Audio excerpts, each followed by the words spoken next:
Assalamualaikum warahmatullahi wabarakatuh. Salam sejahtera untuk kita semua. Perkenalkan, kami dari kelompok 6 Sistem Informasi Akuntansi kelas K3 angkatan 2020.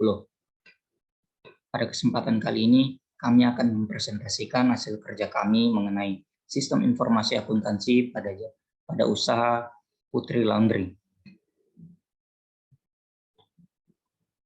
Sebelumnya kami mengucapkan terima kasih kepada Bapak Dr. Fikri Karim SK, AK, MACC, yang kedua kepada Ibu Andi Ainil Mufidah Tandra, SE, MAK, dan yang ketiga kepada Muhammad Afdal S, SE, MAK, selaku dosen pengampu pada mata kuliah kali ini.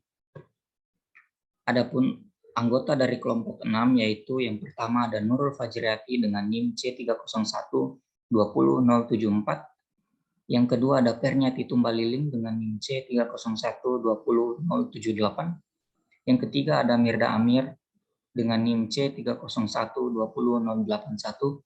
Yang keempat ada saya sendiri, Aditya Pratama, dengan NIM C301-20083.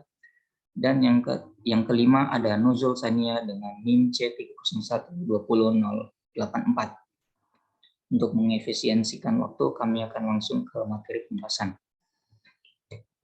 Yang pertama ada sejarah Putri Laundry. Usaha laundry merupakan salah satu bidang usaha jasa yang semakin dibutuhkan, khususnya oleh masyarakat di perkotaan. Tren mencuci di laundry sudah menjadi bagian dari gaya hidup masyarakat yang cenderung menginginkan kebutuhan-kebutuhan tertentu secara instan.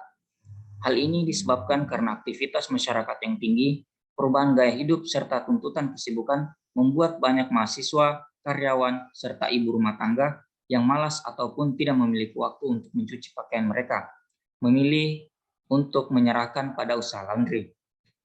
Putri Laundry merupakan salah satu usaha yang bergerak dalam bidang perusahaan jasa yang melayani pencucian pakaian. Usaha ini didirikan oleh Putri Lestari yang berlokasi di Jalan Labu, Kelurahan Kamonji, Kecamatan Palu Barat, Kota Palu. Usaha ini sudah berjalan kurang lebih 6 tahun sejak tahun 2017. Adapun jasa yang ditawarkan ada 5, ialah cuci lipat, cuci setrika, cuci kilat, cuci komplit, cuci gabungan. Usaha Putri Laundry memiliki 2 karyawan. Sistem pembagian tugas ini tergantung shift. Pendapatan per bulan dari usaha Putri Laundry hampir sebesar 4 juta rupiah, belum penerimaan bersih. Selanjutnya kita masuk pada ketentuan pada Putri Laundry. Yang pertama, ada cucian yang rusak karena sifat bahan atau kain bukan tanggung jawab kami. Yang kedua, cucian luntur yang tidak diberitahukan kepada kami di luar tanggung jawab kami.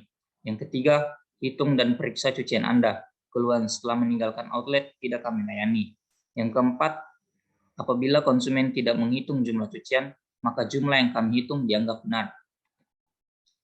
Yang kelima, pengajuan keberatan tidak melebihi 24 jam setelah cucian diterima dengan membawa kartu kontrol dan nota.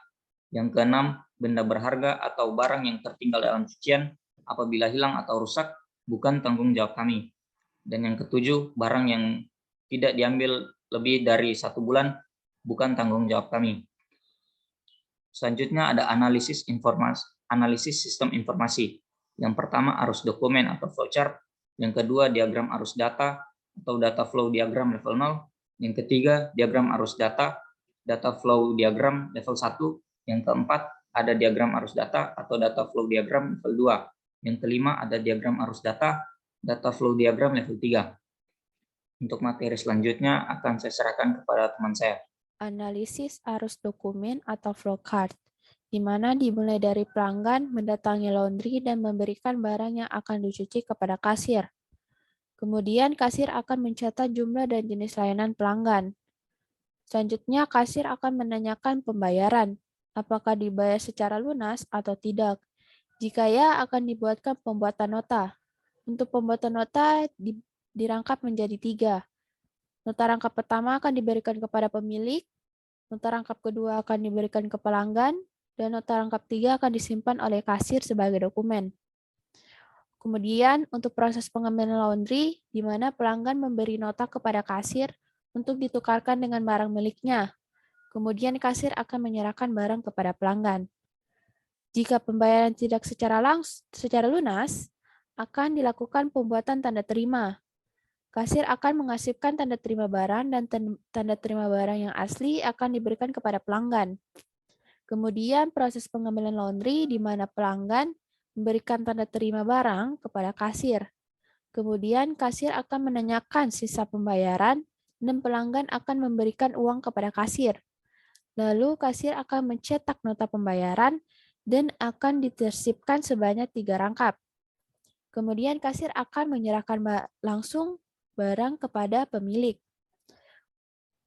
Untuk lebih jelas mengenai deskripsi analisis arus dokumen atau flowchart bisa dilihat pada slide berikut.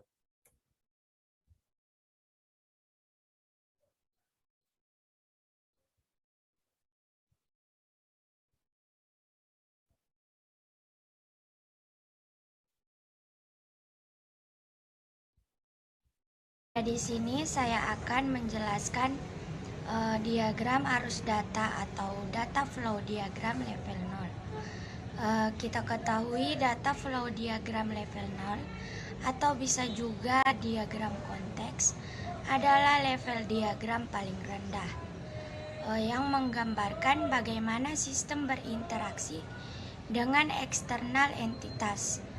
Pada diagram konteks akan diberikan nomor untuk setiap proses yang berjalan, umumnya mulai dari angka 0 untuk start awal. Untuk lebih jelasnya, diagram konteks sistem administrasi Putri Laundry dapat digambarkan sebagai berikut. Dari data flow diagram level 0 di samping ini, dapat dilihat struktur dasar dari sistem pembelian, penjualan jasa, dan laporan yang melibatkan 3 kesatuan, yaitu konsumen, pemasok, dan penjual, serta pemilik laundry. Pemilik adalah entiti yang membantu pemilik menjalankan perusahaan laundry tersebut dan memegang hak penuh terhadap perusahaan tersebut. Sedangkan supplier atau penjual adalah entiti penyedia barang-barang dengan Putri Laundry. Dan konsumen adalah entiti yang menggunakan jasa laundry. Nah, untuk lebih jelasnya teman-teman dapat membaca deskripsi di samping ini. Baiklah, saya akan membacakan materi selanjutnya, yaitu materi diagram arus data atau data flow diagram level 1 pada sistem penjualan Putri Laundry. Data flow diagram atau DFD sistem penjualan ini terdiri dari konsumen sebagai sumber data dan 3 proses, yaitu proses penjualan jasa laundry, proses pembayaran, dan proses penyerahan hasil laundry. Pada sistem penjualan jasa laundry digunakan untuk mencatat transaksi penjualan jasa Putri Laundry. Proses ini melibatkan tabel penjualan dan tabel konsumen. Selanjutnya proses yang kedua yaitu proses pembayaran digunakan untuk mencatat transaksi pembayaran pada transaksi penjualan Putri Laundry ini. Proses ini melibatkan data piutang laundry dan data pembayaran cash.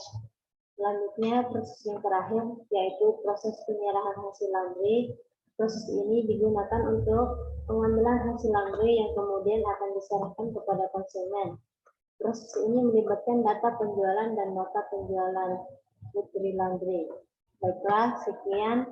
Untuk lebih jelasnya bisa dilihat pada slide selanjutnya. Pada slide di sini seperti yang saya deskripsikan tadi, deskripsi DFD level 1 Putri Laundry. Sekian pembacaan materi dari saya serahkan kepada teman saya. Untuk materi selanjutnya, saya akan menjelaskan diagram arus data atau data flow diagram level 2, yaitu tentang sistem pembelian Putri Laundry. Nah, dalam sistem pembelian ini ada 4 proses. Yang pertama, proses pembelian laundry. Kedua, pembelian barang. Ketiga, terima hasil laundry. Dan yang terakhir, proses pembayaran. Di sini saya akan menjelaskan satu persatu. Yang pertama, pembelian laundry. Ini mencakup tentang pemesanan ke penjual atau supplier. Dan melibatkan tabel supplier tabel laundry, dan tabel pembelian jasa laundry. Kemudian yang kedua, proses pembelian barang. Ini mencakup tentang pembelian barang ke penjual atau supplier dan melibatkan tabel beli barang dan tabel pembelian. Kemudian yang ketiga, terima hasil laundry. Nah, di sini terima hasil ini mencakup tentang supplier atau penjual ini menyerahkan hasil pesanan ke Putri Laundry. Dan yang terakhir, proses pembayaran. Proses pembayaran ini dari Putri Laundry membayar ke penjual. Kemudian hasil terakhir adalah nota belinya. Untuk lebih lanjut, saya sudah mendeskripsikan tentang sistem pembelian ini, yaitu data flow diagram atau DVD. Sistem pembelian ini terdiri dari 4 proses, yaitu proses pembelian jasa laundry, proses pembelian barang, terima hasil laundry, dan yang terakhir pembayaran beli. Di sini penjelasannya. Yang pertama, sistem pembelian laundry digunakan untuk mencatat transaksi pembelian jasa laundry. Proses ini melibatkan tabel supplier, tabel laundry, dan tabel pembelian jasa laundry. Kemudian yang kedua, sistem pembelian barang digunakan untuk mencatat transaksi pembelian barang. Proses ini melibatkan tabel barang dan tabel pembelian barang. Kemudian yang ketiga, sistem terima hasil laundry. Ini digunakan untuk mencatat penerimaan hasil laundry. Proses ini melibatkan tabel beli laundry. Kemudian yang terakhir, sistem pembayaran digunakan untuk melakukan pembayaran terhadap pembelian laundry. Dan materi selanjutnya tentang diagram arus data atau data flow diagram level 3, yaitu tentang sistem pembuatan laporan Putri Laundry. Bisa dilihat dari diagram ini bahwa pembuatan laporan ini melibatkan beberapa, yaitu tabel beli barang, tabel piutang, tabel penjualan jasa laundry, dan tabel pengeluaran. Untuk lebih jelasnya lagi, saya sudah mendeskripsikannya, yaitu bahwa data flow diagram sistem laporan ini hanya terdiri dari satu proses, yaitu proses pembuatan laporan. Sistem pembuatan laporan digunakan untuk membuat berbagai jenis laporan yang dibutuhkan. Proses ini melibatkan tabel pembelian barang, tabel piutang, tabel penjualan jasa laundry, dan tabel pengeluaran. Sekian presentasi dari kami. Apabila ada kesalahan dalam tutur kata maupun penulisan, kami mengucapkan mohon maaf. Kami akhiri. Wassalamualaikum warahmatullahi wabarakatuh.